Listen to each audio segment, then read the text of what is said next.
A lo largo de la historia, maestros de diferentes campos han ideado para sí diversas estrategias para emprender y consumar un aprendizaje ideal.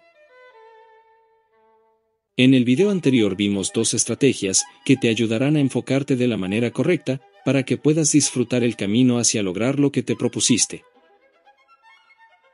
En total son 8, todas son igual de importantes, así que si no has visto el video anterior, te recomiendo que después de este, lo veas.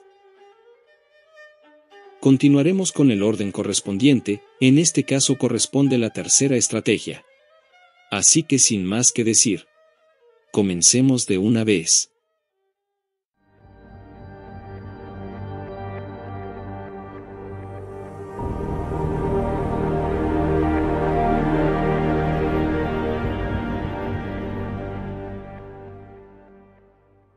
Mantén una sensación de inferioridad. Algo que puede obstaculizar nuestro camino de gran manera son ciertas deficiencias que tienden a enconarse y crecer en nuestra mente a medida que pasan los años, a menudo inculcadas por la escuela o la familia. Hay una cierta sensación de petulancia y superioridad que suelen ser inconscientes y salen a relucir por el temor a lo desconocido. Si sentimos que sabemos algo, nuestra mente se cierra a otras posibilidades. Esto es algo que debemos reconocer cuando se presenta y evitarlo a toda costa. Al momento de toparnos con lo desconocido, lo mejor es mantener una mente abierta y una sensación de inferioridad. Recuperando esta inferioridad te dotarás de ansias de aprender, y esas ansias las saciarás mediante el aprendizaje. Si tu mente está totalmente abierta, estarás más receptivo a nueva información, y eso acelerará el aprendizaje. Veamos un ejemplo. Daniel Everett y Karen Graham eran un matrimonio cristiano dedicados a la actividad de misioneros. En 1976, se afiliarían a un instituto lingüístico, una organización cristiana, que instruía a futuros misioneros en las habilidades lingüísticas, con la intención de traducir la Biblia a lenguas indígenas y difundir el Evangelio. La primera prueba para ellos y sus 2 hijos fue vivir con una tribu al norte de México durante un mes. Debido a su éxito, se les asignó una segunda prueba. Esta vez el desafío era vivir en el pueblo Piraja en el corazón del Amazonas, uno de los habitantes más antiguos del Amazonas. Anteriormente ya habían sido visitados por otro grupo de misioneros, pero sin éxito. Para empezar, no tenían lengua escrita y todas sus palabras sonaban casi igual para los occidentales, y después de 10 años, la tarea amenazó con dejarlos sin cordura. Everett y su familia llegaron en diciembre de 1977. Al llegar, puso en práctica todo lo que le habían enseñado y al principio lograban firmes progresos en el aprendizaje del vocabulario básico. Durante un tiempo, cada vez que oía una nueva palabra la escribía en su libreta, pero al utilizarlas en contextos diferentes, sacaba risas de los pirajas. Cada vez que se sentía frustrado, observaba a los niños que aprendían el idioma con facilidad. Por más frases que aprendía sentía que no llegaba a ninguna parte, y comenzado a entender la sensación de la pareja que lo había precedido. Después de un año, llegaría el día en que la mente le haría clic. Un día decidió acompañar a los pirajas a la selva, y para su sorpresa, descubrió un lado completamente distinto a su existencia e idioma. Actuaban y hablaban de distinta manera, reemplazaban el lenguaje por silbidos, lo que los volvía aún más sigilosos en sus excursiones de caza. Aquí fue donde tendría una epifanía clave. Confinarse a la vida de aldea era la causa de sus problemas. Aquella lengua no podía separarse del método de caza, cultura y hábitos diarios. Inconscientemente, Everett había interiorizado una sensación de superioridad sobre esas personas y su modo de vida, viviendo entre ellas como un científico que estudiaba hormigas. Si quería aprender piraja como lo hacían los niños, tendría que volver como uno de ellos, depender de aquellas personas, participar en sus actividades, sentirse inferior y en necesidad de apoyo. Entonces, comenzó a aplicar su nueva estrategia a todos los niveles. Al participar en su vida como si fuera uno de los hijos, la lengua cobraría vida para Everett, y comenzó a hacer en ella los progresos que habían eludido todos sus predecesores. Esta epifanía cambiaría totalmente la vida de Everett, dejaría de creer en su papel de misionero y abandonaría la iglesia para siempre. Finalmente comprendí que los pirajás ya son felices. No creen en el infierno ni en el cielo. Así que llevarles el mensaje de Dios a los pirajás es como llevar hielo a los esquimales. Recuerda que cuando nos adentramos en un entorno nuevo, debemos aprender y asimilar lo más posible. Abandona toda idea preconcebida y toda sensación de petulancia. Debes interactuar con la gente e intercambiar opiniones lo más posible. Al asumir una actitud de inferioridad, tu mente se abrirá y tendrás ansias de aprender, pero esta posición debe ser temporal, solo hasta que hayas aprendido lo suficiente como para desenvolverte con soltura en dicho lugar. La cuarta estrategia que vamos a interiorizar es confiar en el procedimiento. Muchos de los que triunfan en la vida experimentaron en su juventud el dominio de alguna habilidad.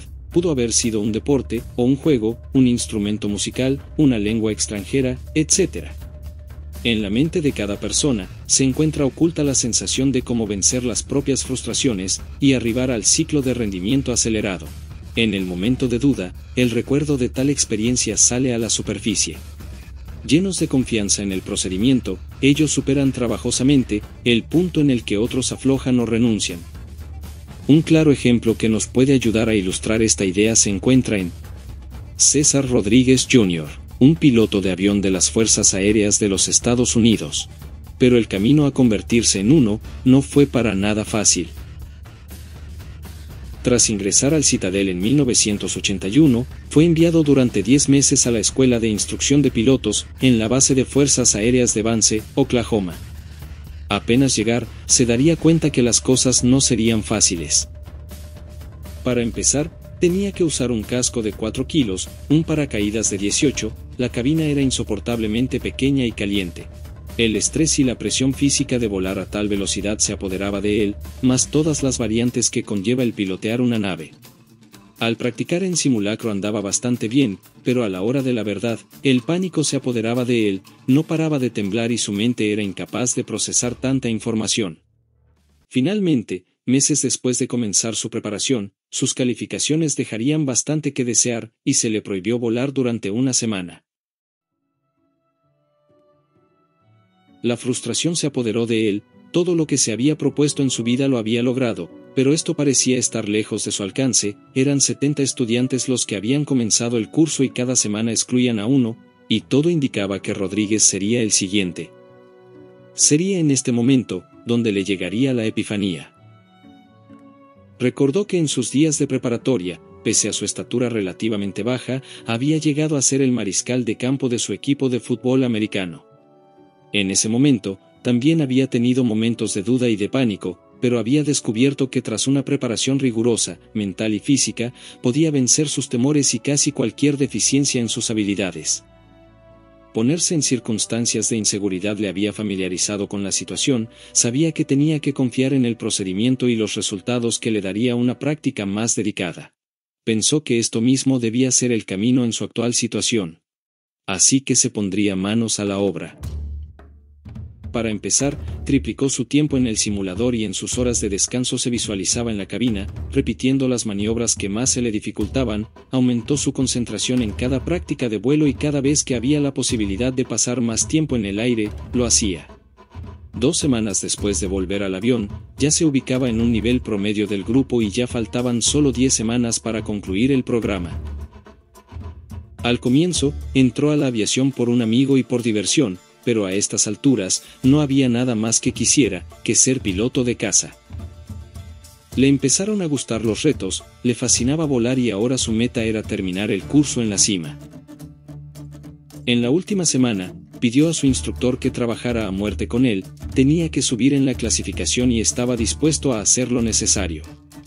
El instructor le hacía repetir 10 veces más las maniobras que a los demás.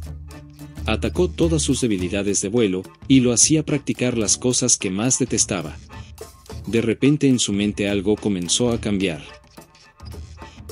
Un día mientras piloteaba, tuvo una sensación extraña, sintió que era uno con el avión, pensó que eso era lo que sentían los prodigios de su clase, con la diferencia que él tuvo que pasar por meses de intenso entrenamiento. Ahora su mente ya no se empantanaba con tanto detalle, y tenía una manera superior de pensar. Finalmente, ocuparía el tercer puesto de su grupo, y fue enviado a instrucción preliminar como piloto de caza. Fue así como ascendió hasta convertirse en coronel de las Fuerzas Aéreas. En la década de los 90, se le atribuyó la destrucción de 3 aviones enemigos en combate aéreo, la mayor cantidad que cualquier aviador militar de los Estados Unidos ha logrado, desde la Guerra de Vietnam, designándole el apodo de «el último as estadounidense». Lo que distingue a los maestros de los demás suele ser algo tremendamente simple. Cada vez que aprendamos una habilidad, solemos llegar a un punto de frustración, lo que queremos aprender parece estar más allá de nuestra capacidad. Si cedemos a esta sensación, desistimos inconscientemente antes de rendirnos de verdad. La diferencia no es simple cuestión de determinación, sino de confianza y fe, en uno y en el procedimiento. Pase lo que pase, no te dejes. Sigue adelante. Como no me gusta alargar mucho los videos, porque creo que la concentración baja al final del video, vamos a dejar las siguientes estrategias para el próximo capítulo. Así que me despido, y nos encontramos en el siguiente video.